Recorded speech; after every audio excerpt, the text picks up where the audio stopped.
Hello and welcome to Fantasy Smack Talk. I'm Brent, I'm sitting here with Dustin, and with week 6 upon us, I just can't believe we're almost halfway through the fantasy season already. Flies by. It's ridiculous. Got a few tips for you. First one is don't sleep on your defense. I see it every year.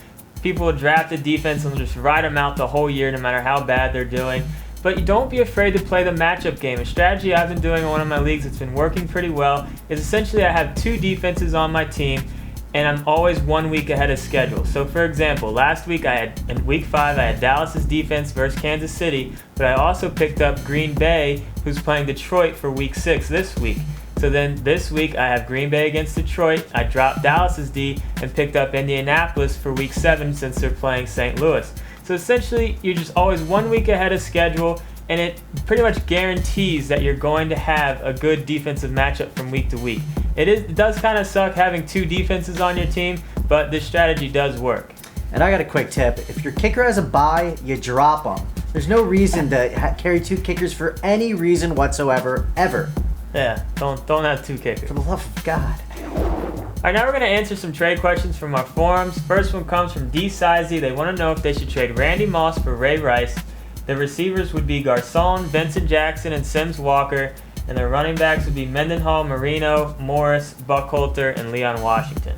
Well, the simple answer to this is no, probably not, and here's why. I'm going to assume you have 2 receivers, 2 running backs, and a flex position. So you start Moss, Vincent Jackson, Sims Walker in those receiver and flex spots, and then you have 5 pretty good, no one is stellar, but pretty good running backs. So just play the matchup game between those 5 guys to put in the other 2 RB spots for you. You know, we really think Randy Moss is going to get it going, so keep him on your team. All right, Dustin. Viva La Q, or I don't know why I always get this, Velva La Q, or however you say the name, wants to know Colston and Lynch for Jacobs and Driver. This is a tough one as well, because obviously Colston and Lynch have huge upsides, but we're going to go with the consistent players here, and I think you do this trade and get Jacobs and Driver on your team. Jacobs is getting consistent carries. He's going to find the end zone. He's on a good offense. They score a lot of points out there. And Driver has a sneaky good fantasy year almost every single year. He hardly ever gets respect in the fantasy world. I think you go with the more consistent players here, and I think you will be happy that you did this trade. All right, now we're going to go into a couple buy low candidates, and all of these guys I'm about to mention, it's not really if, it's really when are they going to start producing. And that's Brandon Jacobs, Tom Brady, Randy Moss, Leon Washington, and even Steven Jackson. An interesting fact about Jackson is in 4 out of his 5 years, he hasn't had a rushing touchdown until after week 4, so he's due. He's a sneaky play this week.